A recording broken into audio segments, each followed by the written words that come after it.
Aikido tai, kas priešininko agresiją nukreipia teigiamą kryptimi, jo nesužeidžiant. Aikido atsirado Japonijoje po Antro pasaulinio karo.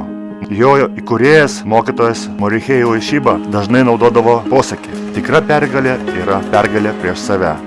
Aikido mus moko panaudoti priešininko energiją teigiamą kryptim, jo nesužeidžiant, būti harmoninga asmenybė, mokėti valdyti savo emocijas, būti dėmesingu ir ugdo pagarbą savo bei pagarbą aplinkai.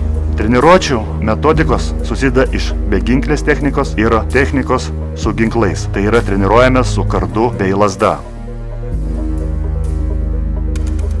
Ginklai yra labai svarbu, nes padeda harmonizuoti kvėpavimą, judesius, jėgą į vieną tikslą. Ir išmokęs aikido, tu praktiškai tampi nenugalimas, nes tavo tikslas yra ne kovoti, o jeigu įvyko konfliktas, tai konfliktą išspręsti draugiškai.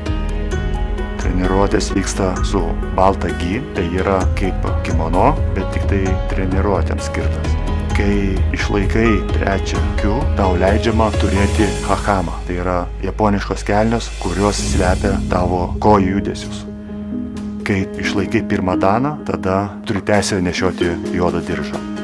Aikido Lietuvoje pradėjo populiarėti, kai grupelė entuziastų iš Vilniaus ir Kauno pradėjo aktyviai domėtis aikido.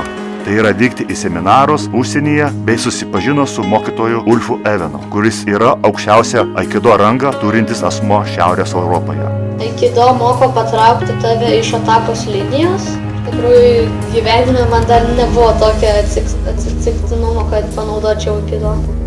Apsiginti, išmokti draugauti tarpusavyje, gerbti kitą partnerį, gerbti suaugusius žmonės.